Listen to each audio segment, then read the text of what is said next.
just never knew how to tell you. I would be able to talk about my life. I ever loved a vodka. I have 2 moms. You want me to say it out loud?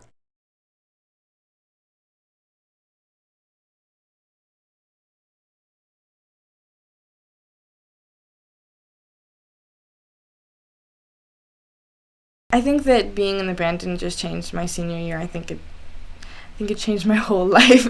Like, we didn't just play shows with other like high school bands, and it wasn't just high school kids. People found out about us. I definitely think that that's true. That there are a lot more bands that are primarily all guys. I don't know why that is. Powered with the girls.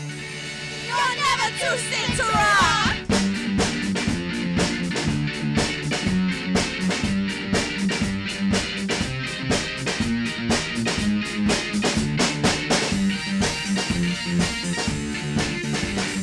When we'd all get together for some fun, we'd all start talking all the same, and then we named that person Natasha for no good reason. And then when we were trying to decide on a band name, we really had a hard time and really couldn't think of anything, so then we called it Natasha because that's our joint personality. That's what's really cool about our band, is that it's just keyboard, drums, and vocals, and it sounds so much more complex. But really, it's just the most simple thing ever.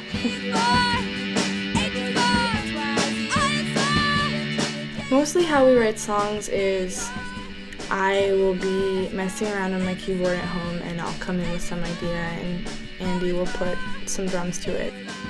I definitely remember like writing songs as a kid when I took piano. I wasn't particularly good at playing other people's songs, you know what I mean? I couldn't read sheet music, so that was obviously a huge barrier to overcome.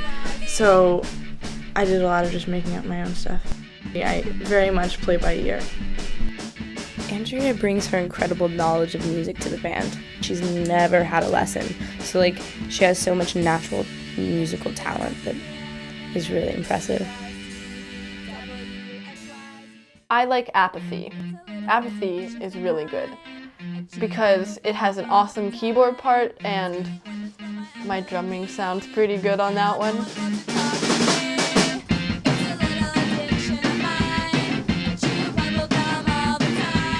I mean, it's crazy that such a simple song can be so good because it's just like 4 chords or something, you know, with the keyboard and like a repetitive drum, and it's so simple yet it's so good. Nobody wants to talk to me. It's doing wonders for my apathy. And my thing was not really understanding music and being the front person that kind of like got everyone enthused and like got everything organized. And I think that worked out really well because it shows that you don't have to be the most musically talented person to be in the band, because I'm definitely not, and I don't claim to be, but I really loved it and I liked that organizing side of it too.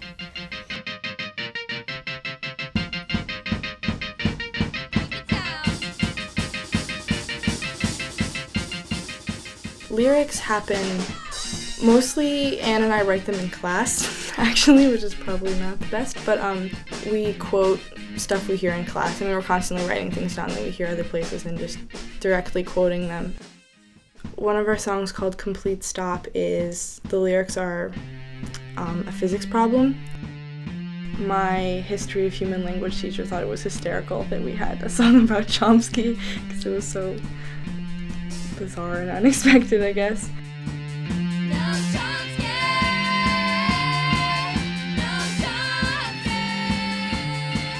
He has his own copy, so maybe he will be playing it for Chomsky classes for years to come.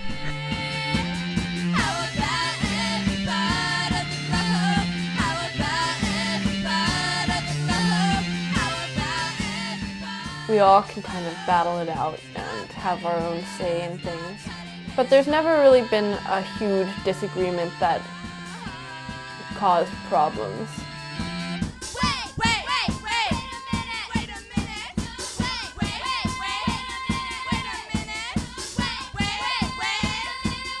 It annoys me when, for instance, my middle school friends who formed a band were like, yeah, we really need to have they were just looking for a guy to be in their band. And it's just like, why couldn't you have a band with all girls? I mean, what's wrong with that? And they were just like, I don't know. I guess also just being all girls, you just get that image of being like feminists, you know? And so they just wanted to steer clear of that image, I guess. And I just think that's weird that they go out of their way to find a guy to be in the band, even when they could do it themselves.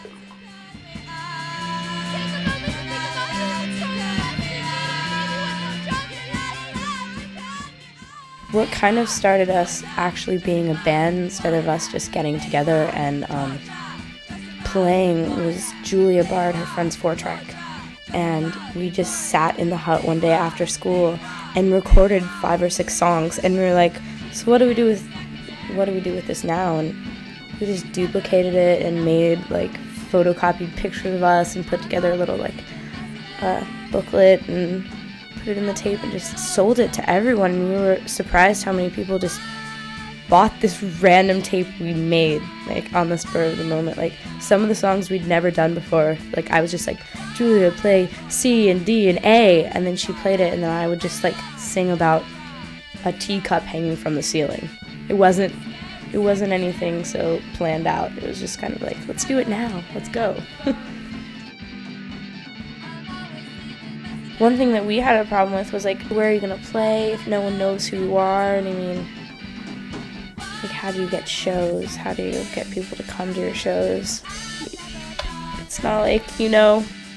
It was very much a like messing around kind of band before, and we practiced a lot this year, and I don't know, somehow we just like, we got really excited about the prospect of shows, and it just made us think a lot more about the quality of our music and that kind of thing, actually practicing and things like that. It's really intimidating to go into a music scene that's all like people that are at least in their 20s, if not in their 30s. We didn't think about it a lot, but you know, we were all female in band, and it's just like you don't have the same connections you do when you're older. Like you haven't met as many people, and you don't think you can because there aren't kids your age. At least I didn't feel like a lot of the time there were like gals our age doing the same thing we were doing.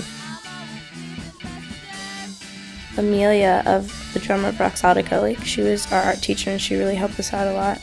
Amelia is the reason why we got our first show, because she's in a band called Roxotica. She was a huge part of the scene and was really excited about us. And they were going to open for the Butchies, but they couldn't.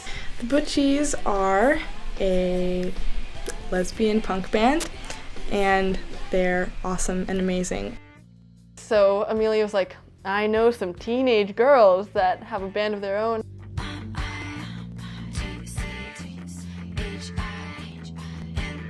If you're self-motivated, you can do a lot of things.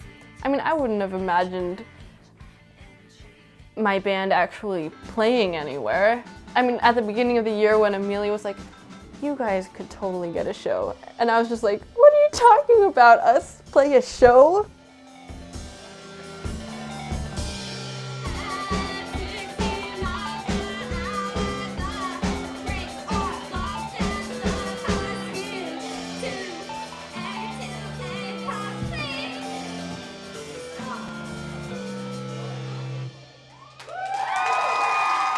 And that's how we got our show with the Butchies. I don't think we ever would have been brave enough to ask them, because that was like a dream, you know, playing with them. The show is much higher energy than a recording, and it's much more of like a thing you can involve other people in. No matter who we played with or where we went, like we always had our like solid following, which was incredible and so comforting to just look out into the crowd and like see, you know, the person you're in your math class with, and then look further and see like your English teacher. I mean, it was awesome.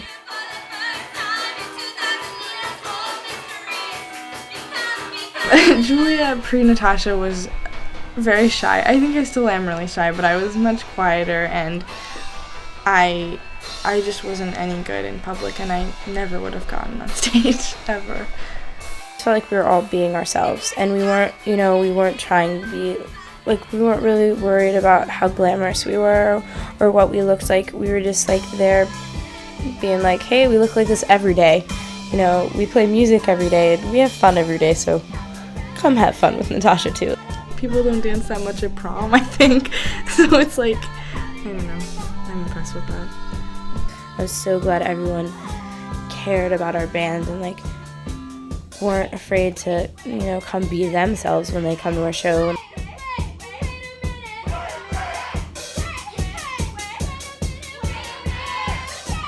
I'm fine with it. I guess because with that category, it's just like there are some, feminist chick band rock, That's not bad. That's a fine category to be in.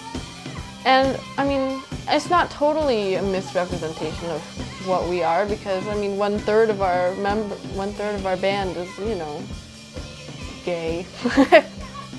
Can I share a story? We walk into the band we played with all the boy punks, and they give us these funny looks. Well, first of all, they don't look at us, and we wait there for a minute, and I'm finally like, hey, so we're one of the bands you guys are playing with. And this girl turns around and she's like, are you guys feminists? And like we have a little look around at each other and we're like, yes.